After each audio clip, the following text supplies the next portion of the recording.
Frustrated US student. నేనేనండి frustrated US స్టూడెంట్ని.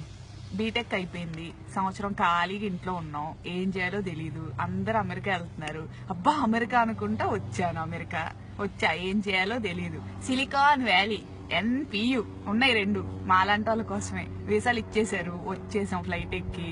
ఏం చేయాలో అప్పటికే తెలీదు. ఇక్కడికి వచ్చేసరికి అందరు పొద్దున్నే పాష్గా బ్యాగులు వేసుకోవడం, హుడ్డీలు వేసుకోవడం, షూలు వేసుకోవడం, ఎక్కడికో వెళ్తున్నారు, అబ్బో అందరు కష్టపడిపోతున్నారు అనుకున్నా. తీరా చూస్తే ఎక్కడికి వాళ్ళు వెళ్ళేది పాకి పనులకి. ఇల్లు కడగటం, పిల్లలకి స్నానాలు చేయించడం, అన్నాలు పెట్టడం, ఇవే వాళ్ళు చేసే పనులు. వచ్చేస్తారు మళ్ళీ పాష్గా అదే బ్యాగులు. బస్సులో వస్తారు, కొంతమంది కార్లలో వస్తారు, నెలకి 2000 సంపాదిస్తారు.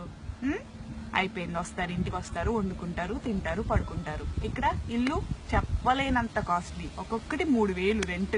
కట్టుకోలేరు, ఏం చేస్తారు, గొర్రెల్లాగా ఒక్కొక్క రూముల్లో 7, ఇల్లు మొత్తం 15 మంది ఉంటారు.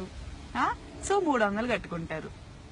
అంతమంది ఉంటే ఇల్లు క్లీన్ గా ఉంటుందా? ఉండదు. బగ్గులు అంటాయి, అయ్యో కొత్త రకమైన పురుగులు ఇక్కడ వస్తాయి, బగ్గులు వస్తాయి.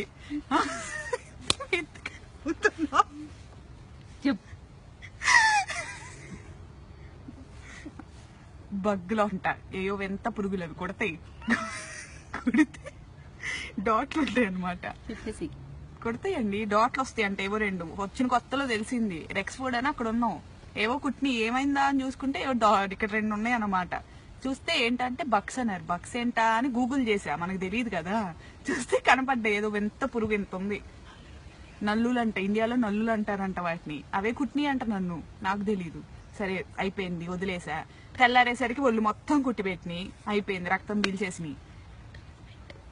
ట్రీట్మెంట్ అంటారు. తర్వాత బగ్గులు వస్తే ఊరుకుంటారా వీళ్ళు? ఊరుకోరు. ఏదో ఇన్స్పెక్షన్లు అంటారు, ఇక్కడ ఇన్స్పెక్షన్లు అంట వస్తారు. వాళ్ళ ఇన్స్పెక్షన్ అంటే ఎంతమంది ఉండాలి ఇంట్లో? లీజ్ సైన్ చేసిన వాళ్ళు ఉండాలి. అంటే ఎవరు? ఇంటి ఓనర్లు. ఉండేది 15 మంది. అందరు బయటికి రావాలి, ఎక్కడ చేస్తారో తెలియదు, హోమ్లెస్ లాగా. ఇప్పుడు నేను కూర్చున్నా చూడండి, ఇదిగోండి, మాకు ఇన్స్పెక్షన్ ఉంది ఇంట్లో. ఎట్టదొచ్చా, ఇక్కడ ఉన్నా నేను. దాహం వేస్తుంది, మంచినీళ్ళు ఉండవు, ఆకలి వేస్తుంది, తిండుండదు, కార్డులు ఉండవు, అన్ని రూమ్ లో ఉంటాయి. రూమ్ లో పెట్టి వాళ్ళు లాక్ వేసుకొని వెళ్ళిపోయాడు. ఇదిగో ఇప్పుడు ఇక్కడ కూర్చొని ఎండలో చలి కొనుక్కుతున్నా, హుడ్డీ లేదు, మర్చిపోయి వచ్చా. వణుకుతూ కూర్చున్నా, ఇక్కడ ఎండలో కూర్చున్నా, అందుకనే కొంచెం లైటింగ్ వస్తుందని. ఎవరన్నా వాటర్ ఇస్తారా అని ఎదురు చూస్తున్నా, దిక్కులు చూస్తున్నా. తెలుగు వాళ్ళు ఎవరన్నా కనపడతారేమో, వాటర్ ఇస్తారేమో,